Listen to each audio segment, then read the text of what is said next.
Let's start drawing the head. The first thing you would want to draw is the main axis. The main axis is the line to which you will relate all the other lines that you are going to draw and help you with the construction of the head. That being said, all the other lines are going to be either perpendicular to this line or parallel to this line, and you will see the lines that are perpendicular and the ones that are parallel. Now, since the head is not tilted, the main axis is going to be a straight vertical line. Now, we are going to draw a circle because the cranium can be enclosed in a sphere, and as a 2D geometrical shape, it will be a circle. Just putting out some anchor points to help me draw the circle correctly and to make sure I don't miss the proportions. This ought to do it. And now we have this put down. What we are going to do now is cut our sphere into 4 parts by drawing 2 ellipses or ovals. The first oval is going to be right at the middle. It's going to cut our circle into 2 halves, and you want this ellipse or oval to be as narrow as possible. You don't want to make it very long because this will be the line that's going to define the line of the eyebrows. Let me just erase what we don't need. In this case, we won't need the upper part, so that can be erased. And now we are going to, let me just clean it up a bit. Now we are going to do the second ellipse, which will be this one. It's going to be perpendicular to the horizontal ellipse.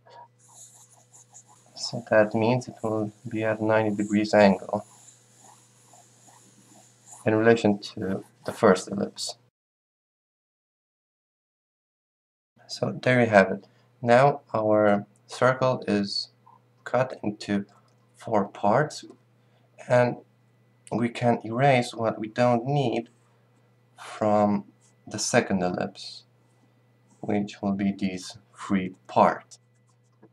Now I'm going to take this line from here and continue it straight downwards, because in relation to this line, which is vertical, this also has to be vertical because it is parallel to this one. So you will have a quarter of the second ellipse up here, and then you're going to have a straight line that's going down.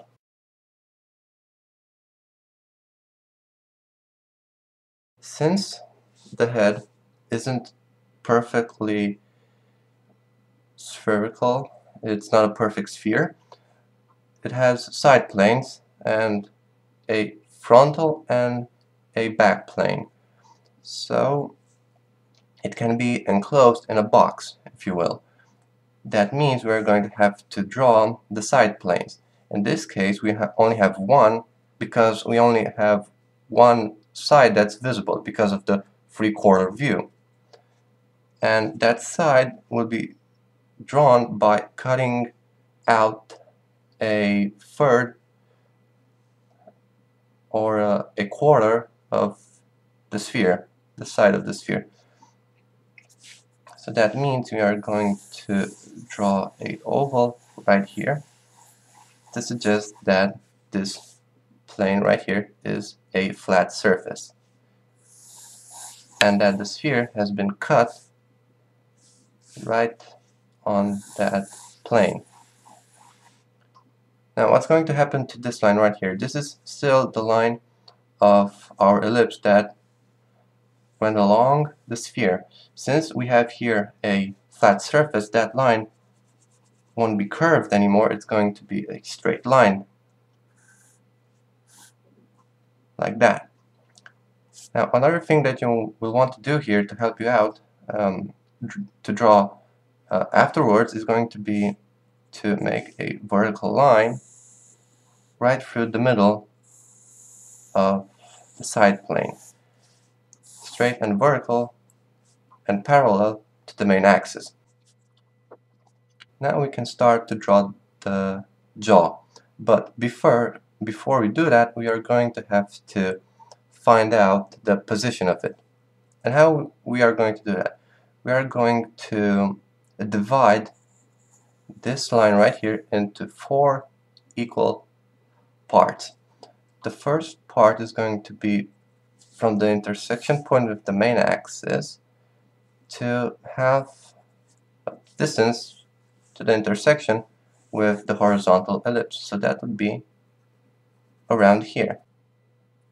So that will be the first 2 parts. Now we're going to take this distance, the second distance, and add it and measure it downward. And here is going to be our 4th point and our final point, which means that we have now 1, 2, 3, and 4 equal parts to this line. And this line is going to be the symmetry axis, the line that goes from the top of the head to the lowest part of the chin, which divides the face into 2 halves that are symmetrical. Now, this is done. Now we can remember that we not only cut this part, but this part also has to be cut. But you're not going to draw the oval, you're just going to flatten out a bit the side of the circle. You're going to flatten out that bit, and by doing so you're simply going to suggest that it's a side plane there also. Now, drawing the chin is going to be easy since we already measured how far it's going to go. That means we're just going to connect the lines, and we have to connect the jaw with the cranium. And here's a trick how you can measure that. This line, the line of the eyebrow, continues on the side plane, and here in this intersection is the upmost part of the ear, and the lowest part of the ear is going to be around here on the lowest part of the side plane oval.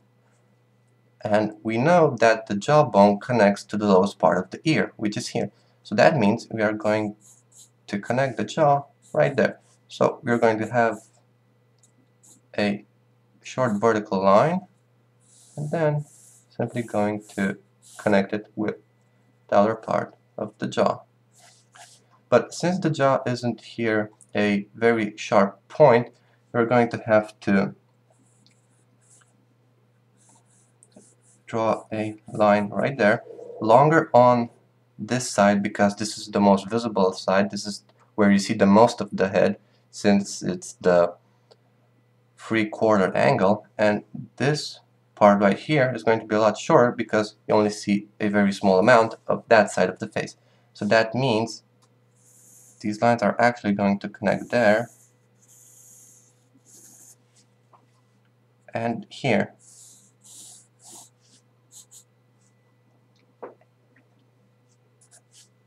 Now, the basic structure of the head is drawn, and since you're never going to draw a floating head, you're going to have to add a neck to it.